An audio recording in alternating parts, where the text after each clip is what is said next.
سڵاوتان لێبێت و ئەم کاتتان باش بینەرانی خۆشەویستی بەرنامەکانی دیجار بە خۆشحاڵیەوە لەگەڵتانم بۆ پێشکەشکردنی بەرنامەی ئەوڕۆمان لە ئەڵقەی ئەم هەفتەیەمان و توێژێکمان ئەبێت لەگەڵ هونەرمەندی بەڕێز کاک ئەسعەد مەریوان سەبارەت بە کاری هونەری بەرهەمەکانی خۆی و کاریگەری شۆڕشی ژینا لەسەر لایەنە جۆراوجۆرەکانی کۆمەڵ لەوانە کاری هونەری دوای ناو بڕێک ئەگەڕینەوەلاتان.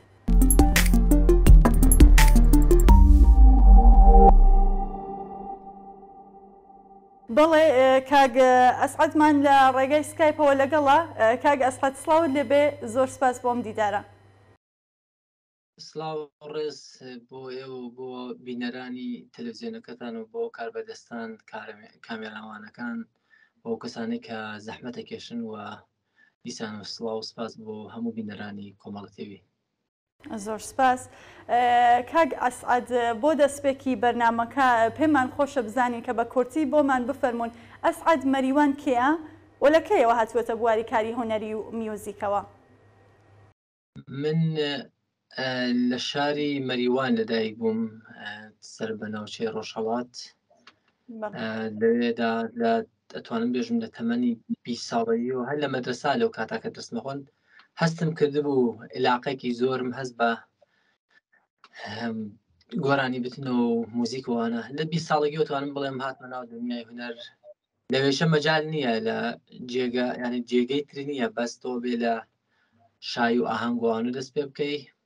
سەردەمێ کردم لەو بوارۆ تا دوایی دەستمدا بە خوێندن لە ڕێگەی دەورەهایەکی بە ئێسلاح جۆرا و جۆرەوە بەداخەوە بەهۆی فەقری کۆمەڵگاوە لەو کاتا چوون بۆ چنە لەوێ تێوری موسیقا و پیانۆ و شتانە فێر بووم و بەهەرحاڵ دوایی چەند ساڵێک هەر چالاکی هونەریم کرد لە شاری مەریوان و لە شارەکانی ڕۆژهەڵاتە.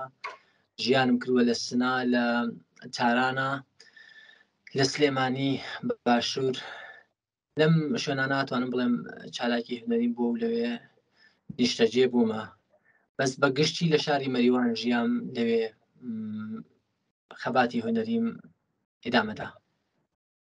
بەڵێ کاگ ئەسعەد جەنابتان وەک هونەرمەندێک و چالاکێکی سیاسی دەکرێت بفەرمونون پەیوەندی کاری هونەری و سیاسەت چۆنە؟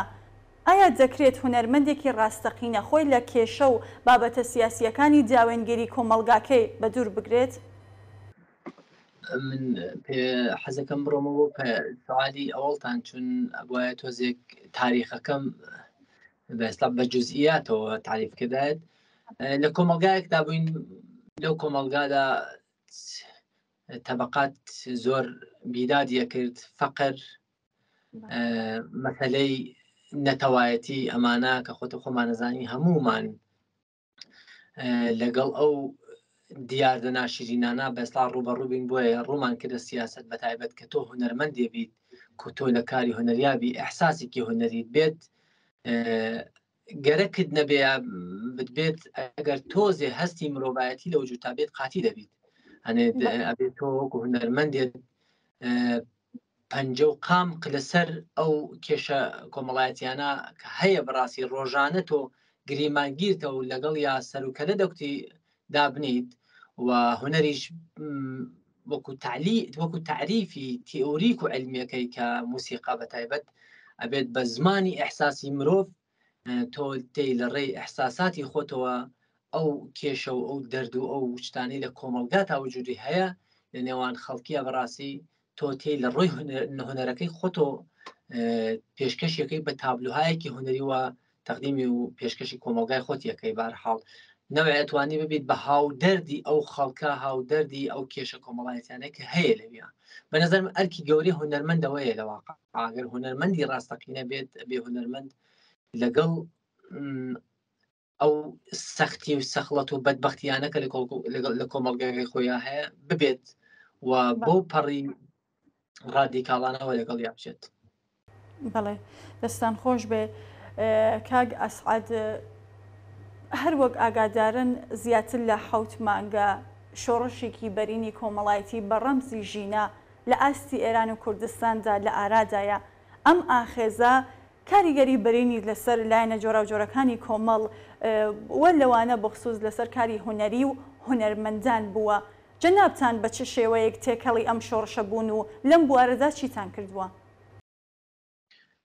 ئەم شۆڕشە ئەتوانی شۆڕشێکی مەزن بەڕاستی لە مێژووی چۆن بێژم لە مێژووی ئێران و کوردستان و هەموو ئەتوان بێژمە تەواو دنیای گرتەوە و ئەو پەڕی کاریگەری بوو لە ناو دنیای هونەردا، چون تەنیا ناتوان بێژی چەمکی هونەر بوو، وەلێم هونەر توانی بەڕاستی گەورەترین یارمەتی و پاڵپشتی ئەم شۆڕشە بێت.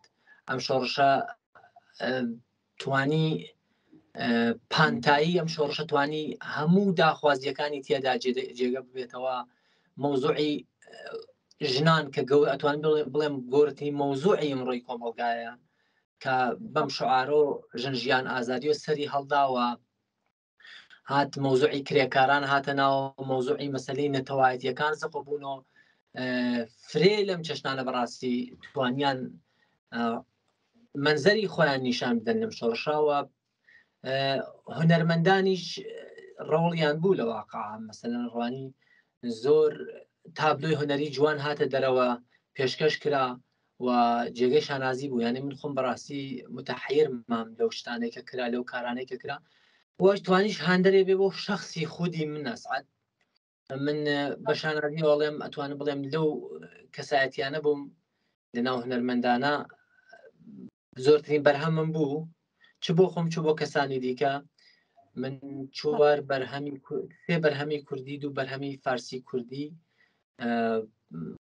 ئەتوانم زۆربەی شعر و ئاوازی خۆم، شعری کاک ئەحمەدی بازگێر، کاک ناسری حسامی چالاکیم کردووە کە ئیشم بۆ کاکاڵەیە تەشی کاکزانە. زۆری لەم هونەرمەندانە کە هاتن بەڕاستی لەم ستۆدیۆ خۆما ئیشم بۆیان کارم بۆیان کرد، چون بە وەزیفە و ئەرکی سەرشانی خۆم بەبێ بەرابەر بەڕاستی بەبێ بەرابەر وەکو وەزیفە بەڕاستی کارم بۆم هونەرمەندانەکە وە خۆشم کەسێک وەکو پێشمەرگەیەکی ئەم ڕێبازە زانی و هاتمە ناو ئەم گۆڕەپانەوە و چەند تابلۆ و کارم پێشکەش کرد. بەڵێ دەستان خۆش بێ، هەر سەرکەوتوو بن. کاک ئەسعەد، ئەتوانین بڵێن ئەسعەد مەریوان زیاتر لە بواری گۆرانیدا چالاک بووە یان سرودیشی بەرهەم هێناوە و بۆمان بفەرمونون تا ئێستا چەند سرود و گۆرانیتان بڵاو کردوێتەوە؟ من بۆ ئەگەر تەمەنی هونەریم باس بکەم، من حتا لە ڕۆژهەڵاتی چاکە نیشتە جێبووم لەوێ چەند سرود کە کاریگەری لەسەر مەسەلەی نەتەوەی و لەسەر مەسەلەی تەبەقات و کرێکاری بووە خوێندومە لە ڕۆژهەڵات کە هاتم بووم بە پێشمەرگەیش لەوێدا ئەتوانم بێژم ساحێ و چەندها بەرهەمم 6 بەرهەمی تایبەت بۆ ژنان، بۆ ڕێبەندان، بۆ 26 ڕێبەندان، بۆ نەورۆز، لە بۆ یادی ڕێبەری نەمر کاک فواد لە کاتی پێشمەرگایەتیام بەرهەمانەوە لە کاتێکە هاتمە هەندەران و لە ئەوروپا نیشتە جێبووم. لێراشە ساحێ زۆر بەرهەم بەڕاستی ئەتوانم بڵێم بەرهەمەکانم لە 20-25 دانە بە ئیسلاح لەسەرەوەیەوە لێم بەداخەوە، چون لەم ڕۆژە هونەر بۆسە بزنسی تۆ ئەگەر سپانسەرێکت نەبێت، کەسێکی یانە نوع شەریکێش لە پشتت نەبێت، ناتوانین بەرهەمانە بچێتە ناو کۆمەڵگەوە لە واقع. چون پتانسیێلی خۆم کولەن لەسەر کارەکان خۆم کردومە نەیتوانی و ئەوەندە بەڕاستی بچێتە ناو ڕۆحی کۆمەڵگاوە بەداخەوە. ئەمە یەکێ لە کێشەکان بووە. من خۆم لەوات وەزێ دڵتەنگ و ناڕەحەتم، چون من خۆم پتانسیێلی خۆمە ناسم و ئەزانم بەرهەمەکانیشم بە نرخ بوونەوە، قسەی ڕۆژیان کردەوە، قاپخیە ناسە سەر ئەو کێشانەی لە کۆمەڵگاوە هەیە. ئەمە جێگەی گلەییە، بەلێم گلەیەکیش مەگەڕێتە بۆ خەڵکەکەمان کە خەڵکەکەمان بەداخەوە ئەمڕۆ زۆر بینەر و بیستەری چی شۆڕژگێرانەوەمانە نین. لەم ئەخیرانەوە منیش هەر بازمکاری عاشقانە و لە هەموو بوارەکان و لەمون چەمکەکانەوە من بەرەم هەیە. بەڵێ واتە هەم بەرهەمی گۆرانی و هەم سرود. بەڵێ زۆر. بەڵێ کاک ئەسعەد، جیاوازیەک وایەوە هەسانە لەگەڵ هۆنەرمەندان ئەوەیە ئێوە بۆ خۆتان ئاواز دادەنن، کاری موسیقای دەکەن، شەعر دادەنن. لەبارەی ئەمە زیاتر بۆمان بدوێن. هەروەکو من ئاگادار بم ئێوە خۆتان هەم تێکست دەنوێنن، هەم ئاوازدانەرن، تێکست و ئاوازی بەرهەمەکانتان هەمووی هی خۆتانن یا کەسانی دیکەش یارمەتیان داوەن؟ نا ئەتوانم بڵێم ئاوازەکان بۆ چەنە خۆم بەڵ تێکستەکان من هەمیشە لە تێکستی شاعرانێ وەکو کاک ئەحمەدی بازگر، وەکو کاک سلێمانی خاسمیانی، ئەمانە کە شاعرانێک بوون کە بەڕاستی لە بەرەی عەداڵەتخوازی و چۆن بێژم بەرەی چەپی کۆمەڵگا هەن، بۆیە زۆرتر ئیستفادەیان لێ یەکەم شاری کاک مسلیح، شاعران سیمین خانمی چایچی شاری ئەوم خوێندووە سۆ بە گۆرانی، وایتر باقیەکەی ئەتوانم بڵێم زۆربەی کارەکان شاری خۆم بووە. ئاوازیش من ئاوازدانەری لە ئەکادمیک نەم خوێند بوو تا توانم چەند ساڵی لەمە 5 ساڵی لەمە پێش کە لەگرا لە زانکۆیێرا چوومە ناوەوە کاری ئاواز و پرۆدوسێر و کارانم دەست پێ کرد. لە واقع ئیسە کارەکانم ئاوازەکانم زۆربەی خۆم داهێنێم. بەڵێ واتە ئاکادمیا دەرسان خوێندووە. کاک ئەسعەد، ئێوە بۆ خۆتان جگە لە کوردی بە زمانەکانی فارسی و سوئدی و ئینگلیزیش گۆرانی و سرود ئەڵێن، فەلسەفەی پشتی ئەم کارە چییە؟ هاوڕێگیان من لە ڕوانگەی من و موسیقا زوتم زمانی ئەحساساتە لە واقع من پێچەوانەی زۆر کرد، حتى هەچەند لەم بابەتۆ من دراومەسە بەر ڕەخنەیتن و حتا ئاهانەت و تۆهین زۆریشم پێکراوە کە بۆچی من بە زمانی بە ئیسلاح چون خەڵکێکی چۆن بێژم ناسیۆنالیست هەیە لەناو کوردستانە منیان داوەسە بەر تەشەر و تانە و لۆمە کە بۆچی تۆشی بە زمانی بێگانە. من لە ڕوانگەی من و زمان تەنیا شتێکە بۆ کۆمونیکیشن یانێ ارتباطی مرۆڤەکان، مرۆڤایەتی لە هەموو شتێ بەرسرە. تۆڕوانی من ملۆدیە کە توانم ئێستا بنووسم هەر لەگرا لە بەرچاوێەوە ئەم ملۆدیە توانم بە 6-7 زمان لەسەر هەر ئەو ملۆدیەدا بنێم. خۆتۆ ناتوانێم ملۆدیەکەی بە مڵکی مەسەلەن ملەتێ یا نەتەوێک یامە. بەس لە ڕوانگەی منۆ تۆ زمان ئەتوانی تۆ ملودیە بە هەموو زمانێ بخوێنی. بۆیە منیش بەڕاستی ئەگەر بمەوێ پەیامێک بە زمانەکانی تر بگەێنم ناتوانم کابرای فارس لە کوردی شاید حاڵی نەبێ، کابرای ئینگلیسی بە کوردی حاڵی نەبێ. بۆیە من سعیەکەم بە زمانەکانی تریش بەڕاستی ئەو پەیامە شتەی لە دڵمایە وەکو هونەر وەکو بەرهەم پێشکەشی کەم کە ئەوانیش بیبیستن ئەم شتانە. و شکر توانیشم لە داهاتووی شەهر هەر لەو بە ئیسلاح لەو ڕاستا گەرەکمان لەوە کار بکەم، یانێ توانم ئەدغامێ ببێت بەخش ئەدغامێ ببێت لە ناو زمانەکانە، یعنی زمان لە گرای تر نوع ئەوەندە نزیکایەتی بکەن بەوە ئەتوانێت موسیقا نوع ارتباطێ بێ لە نێوان خەڵکەکانە، لە نێوان زوانە جیاجیاکانە. ئەمە زۆر ئەتوانێت بە ئێستا نەخشێکی برایانە و دۆسانە و بە ئێستا خوشکانە و فرا بنەماڵی ساسکە لە نێوان نەتەوەکانە بە ئێستا. کاک ئەسعەد، من ئێشارەم بە زمانەکانی سوئدی هەورامی با بڵین پێم وابێ و زمانی ئینگلیزی کرد، کوردی و فارسی. بە چ زمان گەلێکتر ئێوە بۆ خۆتان ئەگەر کامەڵ پێ ئێشارە بکەن ئەتوانە سرود دانێن، ئاواز بخوێنن، گۆرانی بخوێنن؟ هاوڕێگیان وەکوتم من زمان ئێستا ملودیەک دەنووسم، ئەم ملودیە سیلکە ئاکۆردێکی بۆ دروستەکەم، یانە چەندانە ئاکۆرد دوایی لەسەر ملودیە تۆ چەندانە شعر هاو وەکو شعری مەسەلەن چەند تاکتی بێت، یانێ چ کوردیەکەی چه ئینگلیزیەکەی چ فارسیەکەی تۆ دەیت ئەمانە دابەشەکەی هەر ئەو ملودی هەر ئەو شعرە تێری لەسەر ملودیانە دایێنێ. من ئەتوانم بە هەموو زمانە ملودی بنووسم، ئەتوانم بە هەمووینێک بەرەسڵات و فقط شعرەکەم بۆ بێت تێکستەکە ئەتوانم بینووسم لەگرا. بەس وەلێم چون من زمانم کوردیە خۆم بە سۆرانی قسەکەم مەزانم خۆ شارەزاترم و مسلەترم بەسەر زمانی سۆرانیە، وەلێم کێشەیشم نییە بە زمانەکانی تر. خوێندومە من چەند کارم بە زمانی فارسی کوردی خۆم ئەدغامم کردووە، ئینگلیسیشم تێکەڵا کردووە، سویدیشم تێکەڵاو کردووە، حتا عەرەبی شەروە. من زمانی عەرەبی بەباشی نازانم، وەلێم سعیەکەم شیعرەکانی باش هێجا بکەم. سوێدیەکەیشم باشە، من نەتوانم بەسڵ بە سوێدیش حتا شعر بنووسم. بەڵێ زۆر سپاس. کاک ئەسعەد، با لێرەدا بینەری یەکێک لە بەرهەمەکەتان بین ئەگەڕینەوە سەر پرسیارەکانمان.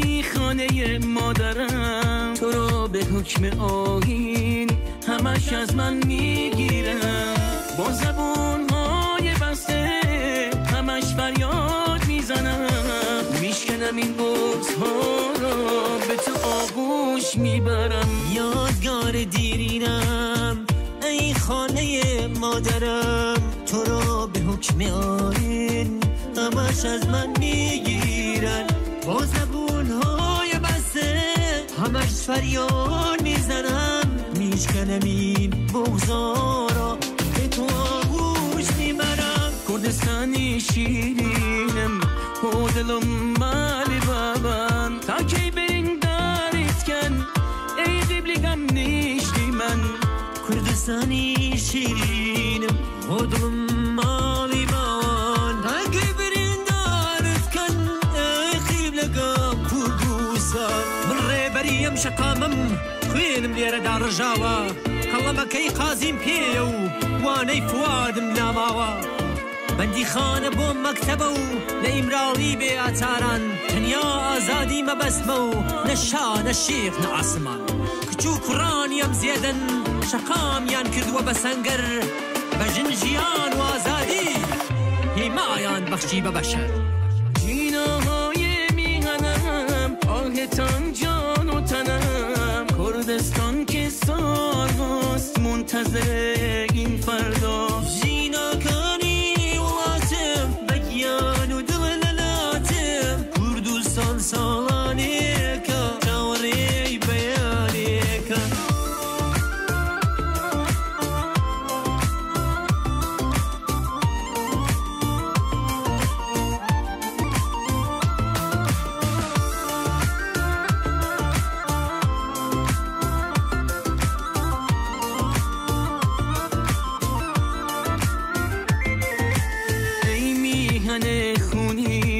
یادگار مادرم این پیرهن آزادی کی میپوشی به تنم.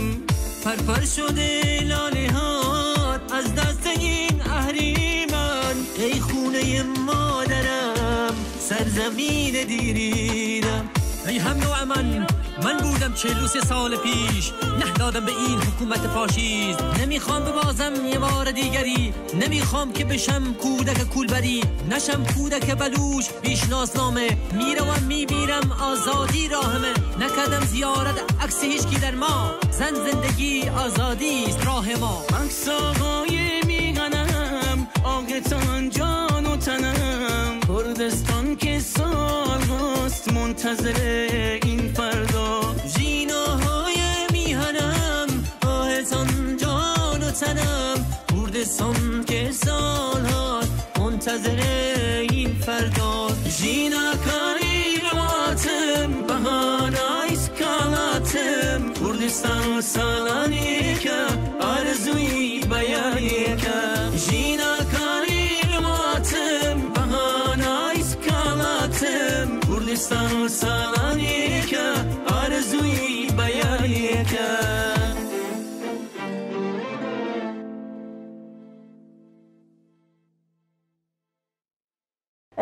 کاگ ئەسعەد بەرهەمێکی مشتەرەکی خۆتان و کاگ ئەمادی ئەحمەدی ژیناکانی وڵاتم زیاتر لەبارەی ئەمەوە بەمان بدوێن.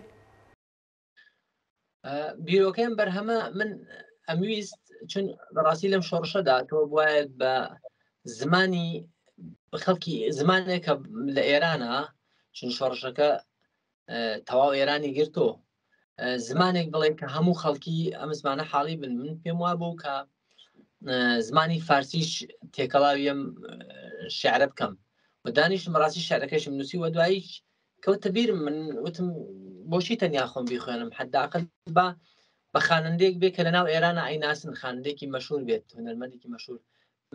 لەناو گشتیانە هەستام ئەماد چون نزیکایەتی دەنگمان هەز بە یەکوانە تۆن و سەبکمان نەتوانم بێژم لە یەک تۆنالیتەیە ئەوم انتخاب کرد و ڕەفاقەتیشم خوب بوو لەگەڵ یان لەم شاراز ژیانەکە. ئەویش فرە بە کەماڵ میل و فرە بە خۆشحاڵیەوە قبوڵی کرد و بەهەرحاڵ شارەکەشم بۆ خوێندەوە وتم ئەمە شێعرە داستانەکەی وایە و خەریکە لە واقعیەتێکە لە مێژووی ئێران و کوردستانەکە بووە، لەم واقعیەتە بە ئێستا قساکە بەهەرحاڵ ئەو قبولی کرد هەرچەند ئەوش فەقیری زۆر ڕەخنەیاتە سەر کە جەماعەتێکی مرکزگەرای ئێرانی واقعاً پێم وابێت تا ئەو پەڕی ئیسخوانیان فاشیزمن ئەمانە زۆر قسەیان کرد چون لەناو شارەکە بەحس لە شۆڕشی بەرینی کوردستان کرابوو لە شۆڕشی چینایەتی زۆرتر تیا بوو زەخ بوو ئەمانە بۆ ئەوان خۆ بخەتی سوورە و خۆشحاڵیان ناکات لە واقع تر کارەکە پێم وابێت موفق بوو وەکو کاری تکنیکی وەکو کاری بە ئیسلاح باشی کارەکە و بەڵام بەداخەوە ئیران ئینتەرناشیۆناڵ تەلەڤیزیۆنێکی سەر بە ئەوانە هاتبوو هەر ئەو بەشەی ئەوڵی کە لەسەر بە زمانی فارسیە کە لەسەر ئێران قسەکەوی بڵاو کوردستان کە باقیەکەی ئەگەیەتە بەحسی کوردستان و تاریخی کوردستانە مەقەتەکات لەوێشە فاشیزم بوونی خۆیان نیشاندا بەهەرحاڵ بڵێم لە کولە کارەکەم پێ باش بوو من کارەکەم کارێکی پەیامێکی جوانی بوو لەم شۆڕشە. بڵێ کاک ئەسعەد لەم قۆناغەجا کە کۆمەڵگا سەرگەمی شۆڕش و ئاخەزێکی سەرتاسەریە دژ بە حکوومەتێکی دیکتاتۆر و سەرەڕۆ هۆنەرمەندانی خاوەن هەڵوێست و شۆڕژگێر چه ئەرکێکیان دەکەوێتە ئەستۆ بۆ بەرەو پێشبردننی ئەم شۆڕشە؟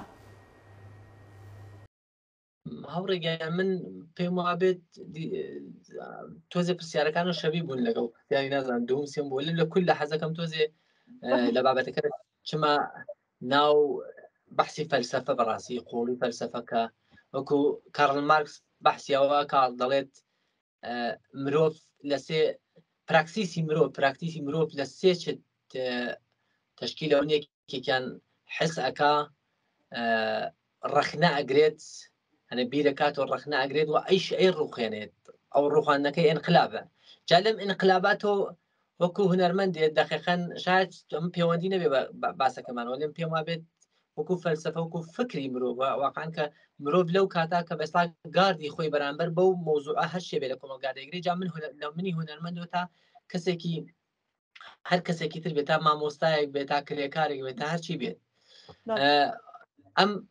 ئەم خودجوشیە ئەم ئینقلابە مشتە لە دەرونی ئینسانایە وادار دەکاتەوە هەڵوێستت ببێت جا ئەوانەی کە لە ناوخۆ بوون بەڕاستی ئەوانە بەنەزەر من مێژوویان دروست کرد زۆرتر چون ئەو قارەمانەتی ئەوان خولخاندیان هونەرمەندان بە تایبەت جێگەی ڕێزە واقعاً کاری گەوریان کرد و هونەرمەندیش زۆر ئەتوانێت نەخشی گەورەی ببێت هەر لە هەموو شۆڕشەکان هەمیشە وتومە یەک دانە سرود دەتوانێت یەک ڕابەتی یەک دانە شۆڕش بکات لە واقع کە بوویشەوە نمونەی ئەو کارەی کارم نی ئەو کارەی شەروین لە تەواو دنیادا ئەستن بوو بە سمبولیک بۆ شۆڕشە و چەند کارێکی لە کوردستانیشا کرا هونەرمەندان کردیان بەهەرحاڵ ئەمانە جێگای ڕێز بوون و توانیان ئەو پەڕی ڕەوڵ و نەخشی خۆیان ببن و ئەو ارتباتە مستەقیمەی کە لە پەیامی هونەریەوە کە بەڕاستی ئەبێ بدرێت لەگەڵ خەڵکەکەی خۆیان ناگردیان وە توانیان تاسیری گەورەدا بنێن. بڵێ ئەم پرسیارەیشەوە ئێستا یەکەم کاگەسەد هەر لە ڕابطە لەگەڵ پرسیارە پێشووکەمە بەڵام بە تۆری گشتی بۆمان تەوزەح بن تا ئەو جێگەیەک ئاگادار بن بارودۆخی میوزیک گۆرانی سرود چۆنە لە ئاستی بە هەر چوار پارچەی کوردستاندا واتە بەگشتی تووشی خێرانە یان ڕوون لە گەشانەوەیە ڕوو لە هەڵدانە بە تایبەت زیاتر تیش بخەنە سەر کوردستانی ئێران؟ پێم وابێ خۆشبەختە ئەزانی چۆنە لە ڕابردووە بۆ چەنە لە ڕابردووە بۆ پێ ئەو زڵم و زۆرە و ئەو ئاسیمیلاسیۆنە کە کراوە لەسەر بەسەڵام نەتەوەی کورد واقعاً موزیکێکی نەیتوانێت هەمیشە گوتومە موزیکێکی قەوی چون ئەڕوانی تۆ لە مرکزەکانە چ لە کوردستانی بە ئیسلاح باکوورە باشوور ڕۆژهەڵات ڕۆژە ئەمانە لە مرکزەکان ئاخۆ شوێنی ئاکادمی باشیان بووە بە ئیسلاح وەلم لە ڕۆژهەڵاتە فقط لە مرکزە بەسە دانشگایەک بۆ کە مەسڵا موسیک واقعاً بە شێوازی ئاکادمی و تیۆریک و علمی بە ئیسلاح بوترێتەوە ئەمە کاریەوە بۆ کە واقعاً لەو بەشێشا زەحمانە وەلێم ئێمە کوردستان ساحێ و ملودی هەیەکی گەورەی ملودی زۆرمان هەیە لە واقع وەلێم لەم ساڵانی ئەخیرۆ خۆشبەختانە کە ئەتوانم بێژم فرم ئەوەز بووە زانی مەسەلەن موزیکەکان گشتی چوە سەربەرەی دیجیتالەوە و ئەم کارانیشە توانێت مەسەن بەڕاحەتی بکرێت و ئەبینم کە هونەرمەندێکی فعال هەن واقعاً بە دیجیتال کارەکانیانەکەن بەسکال لە ڕێی پرۆگرام و زۆر مۆفەقیشن. ئەمە نوعی دڵخۆشکارە کە توانیەتی ئەو پەیوەندیە گلوبالیزمی لەگەڵ دنیای دەرەوە مەسەن لەگەڵ وڵاتانی دەرەوە لەگەڵ موزیکە حرفەی و پرۆفشناڵەکانە بەڕاستی ببەسێتەوە. ئەبینم موسیقای پرۆفشناڵی ئەمڕۆ لە کووردا واقعاً هەیە خۆشبەختانە. لە هەر حاڵات من موزیک بە مڵکی هیچ کەس نازانم، موزیک علمێکە وەکو دانێ لە علمەکان وەکو ڕاضی وەکو شیمی و کۆمانەوە بە هەر کەس هەر ملت و هەر زمان و نەتەوەی خەریکە ئیسفادەی لێکەوە تێب لە ڕێی دیالۆگ و لە ڕێی چۆن بێژم ئیتال وەکو سویدی پێڵێن لە ڕێی لەهجەی خۆی خەریکە موزیکە دروستەکە. پێم وابێت وە موزیکی کوردیش لە خەریکە لەم ڕاستا هاوقەدەم ئەڕۆتە بەرەوە جێی خۆشحاڵیە بۆ من. بەباچی بڕوە. بەڵێ کاگ ئەسعاد بەرهەمێکتان هەیە بە ناوی سێدارەکان. پێم خۆش بوو لەم بەشە لە بەرنامەکەمانە ئەوە پەخشەوە بێت و ئەگەر تیشکەی بخۆینە سەر بە خاتری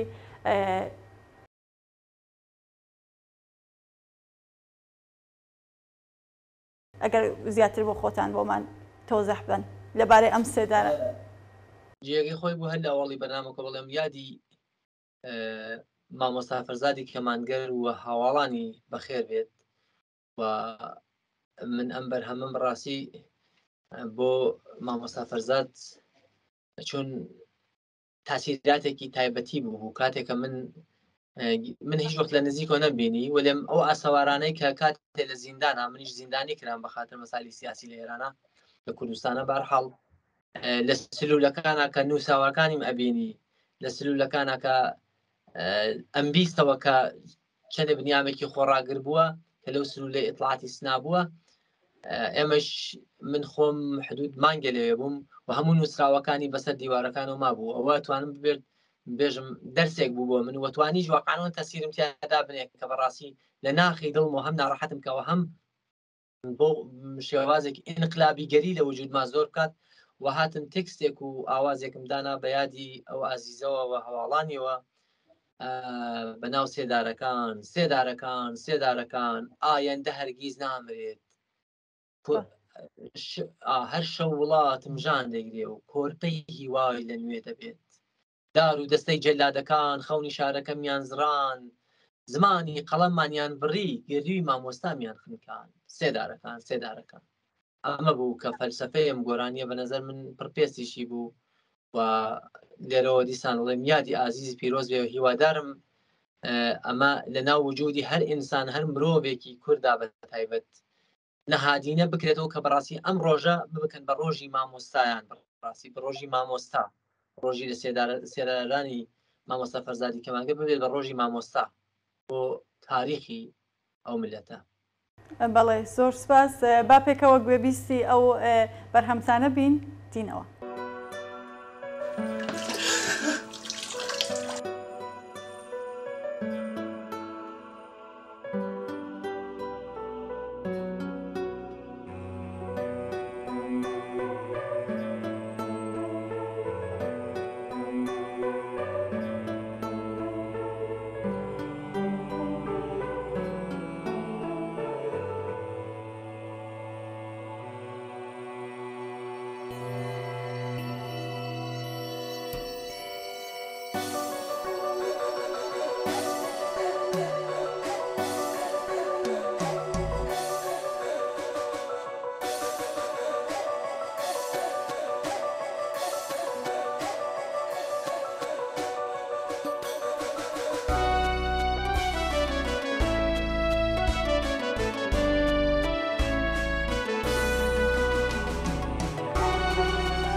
سێدارەکان ئایەندە هەرگیز نامرێت هەر شەو وڵات و ژانت گرێ و کۆرپەی هیوای دەنوێ دەگرێت. سێدارەکان ئایەندە هەرگیز نامرێت هەر شەو وڵات و ژانت کۆرپەی هیوای دەنوێ دەبێت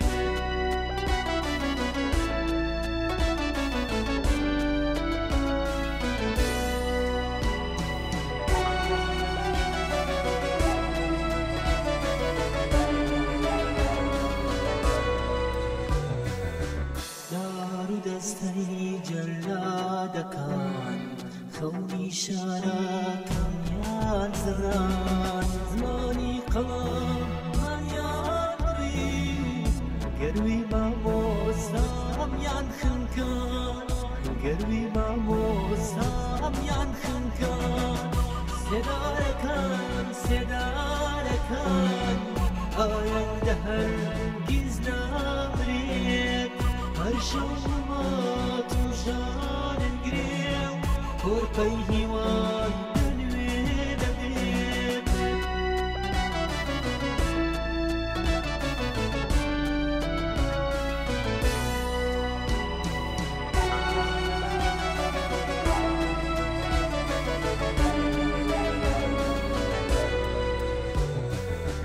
ئەو گەم زمانی قەڵەم بڕان شارەکەمیان بەرگول لەدا مامۆستا لاژێر سێدارا وانەی ئازادی پێم دەدا وانەی ئازادی پێم دەدا سێدارەکان سێدارەکان ئایەندە هەرگیز نامرێت هەر شەو وڵات و ژان دەگرێ کۆرپەی هیوای دەنوێ دەبێت سێدارەکان سێدارەکان ئایەندە هەرگیز نامرێت هەر شەو وڵات و ژان دەگرێ کۆرپەی هیوای دەنوێ دەبێت سێدارەکان سێدارەکان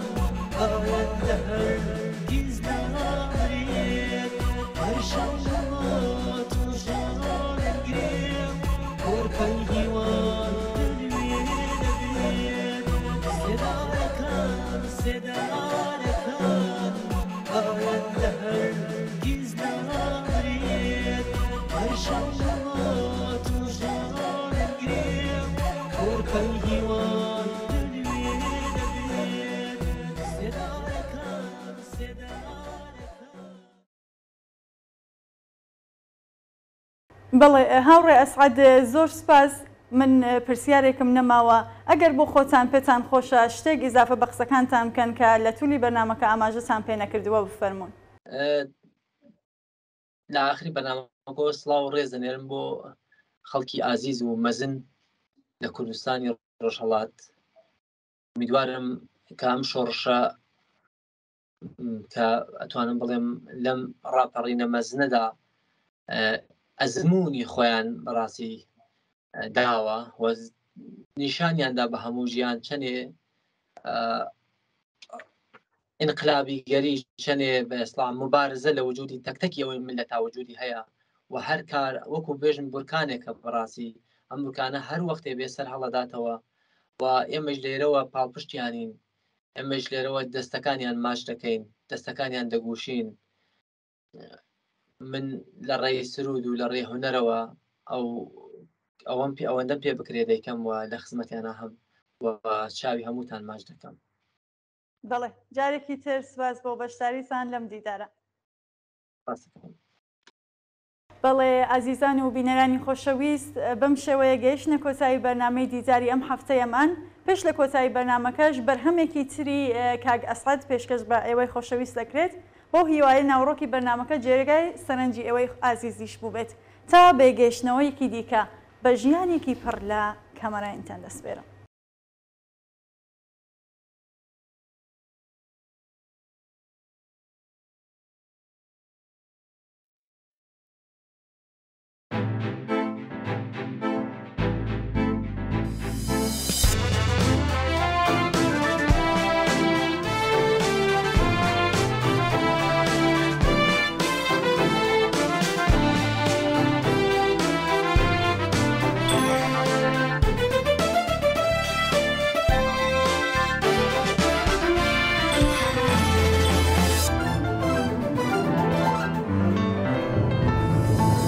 لجير بيمان دلر زيد جنجنو بوجايا بونجي قيني خلق ديسان سرلن وراسايا ارس لجير بيمان دلر زيد جنجنو بوجايا بونجي قيني خلق ديسان سرلن وراسايا خلن الرجي جندنيجي او درندا پیر بوا هستی کردوا چرای بختی هر بیناکو جایاوا ام خروشی سر شقاما مجدهینی کیسی بی او سبینی واجیانیش بویل خوهات سایا